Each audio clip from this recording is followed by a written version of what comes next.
parents and carers involved, which leads me seamlessly on to Jeremy here, Jeremy Todd, who's the Chief Executive of Parentline Plus. Jeremy is a practitioner by background with over 20 years experience in the whole sector. Anne, thank you very much, and thank you all very much for coming. Parentline Plus is one of the leading providers of parenting and family support to families across the country. We work with over 700,000 families each year and seek to improve the outcomes of over 1 million children. We run a free 24-hour helpline. We run a range of face-to-face workshops, and I'm particularly interested to speak about work that we deliver in schools to address some of the issues that Julian has mentioned. We know as a provider that there are many reasons why children are disruptive in the classroom, and we know that there are also many reasons why parents particularly find it very difficult to identify solutions for their child and for themselves by way of negotiation with the school. Now, some of that is to do with the parent's own experience of school and the anxieties and the baggage they bring to that situation, and some of it is because the communication between the family and the school is not often good enough, and there are scenarios where parents don't really know how to change the behaviour that their child is demonstrating in the classroom. Now, it's been said already, and I would endorse this, the role of the school is to teach, and we're not here to challenge that. There is, though, a reality that if a child comes into the classroom with disruptive behaviour and with the issues which clearly are going to affect the ability of that child, the ability of that teacher to teach, then there needs to be a dialogue about how to resolve some of those potential conflicts, because ultimately it's the child who suffers in that situation alongside their other peer group, and we know that this creates huge amounts of stress for teachers in this situation as well. I want to tell you about a project that we run in Hertfordshire through a very good collaboration with the school, and we provide parent support workers in this situation to really respond to some of the issues which teachers don't have the time and the resources to manage, but clearly need an effective response in that situation so that teachers can effectively be the best they can in that situation, and many of the issues that children are bringing to the classroom can be addressed in a way that is both beneficial to the child and to the wider school environment. And I've been asked just to read a statement from a woman called Kerry, who would have loved to have been here, but I'm afraid, Nick, she's working, so she can't be here today.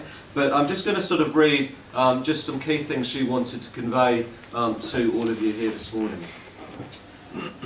I'm 33 years old and I've been a police officer for 12 years, and I'm married to Neil, who's an engineer, and we've lived together for 10 years. We have 2 children, Max 7 and Rachel 4. And life has been good. And I've always considered us to be a family that's well grounded from good backgrounds. Together we've worked hard to create a nice home and provide for the 2 children who we love very much. Now, I'll be honest, I used to have quite an arrogant attitude towards varying conditions in children such as ADHD, and would wrongly assume that the condition was down to bad parenting and a lack of discipline and control. How wrong could I have been? I suppose it's taken me time to acknowledge the fact that Max has this condition, or maybe my own personal attitude and prejudice towards it, but thank goodness that I took the decision to contact Parentline. Max was always a demanding child, but I just accepted this as the norm and thought that many children were like this. But as Max developed his school career, his behaviour became even more challenging.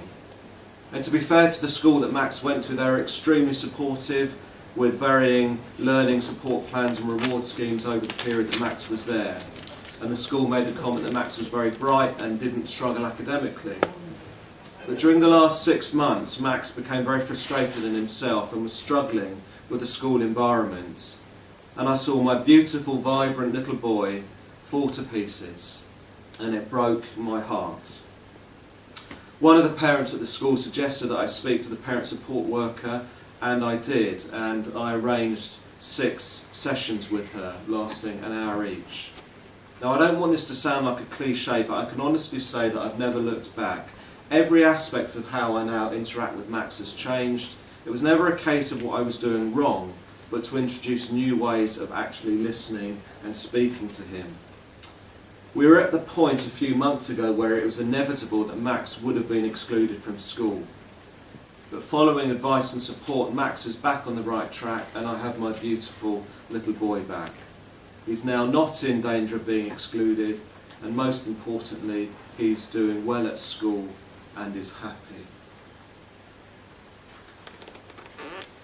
We've got many other stories which I'm happy to convey later on in the discussion, which would confirm that Kerry's story is not one of isolation. But I guess that I just want to echo Julian's call for a collaborative approach to responding to what are very complex scenarios. There needs to be a very strong commitment from families to work with schools and from schools to work with families to improve the outcomes for children. The New Philanthropy Capital organisation did some recent work, and they calculated the cost to society of excluding one child, and this is 2005 prices, at £28,000.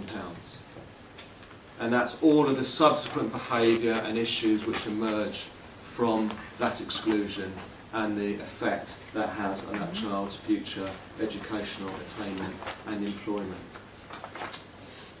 I'm delighted to be here. I'm going to be quiet now and going to look forward to what Nick has to say.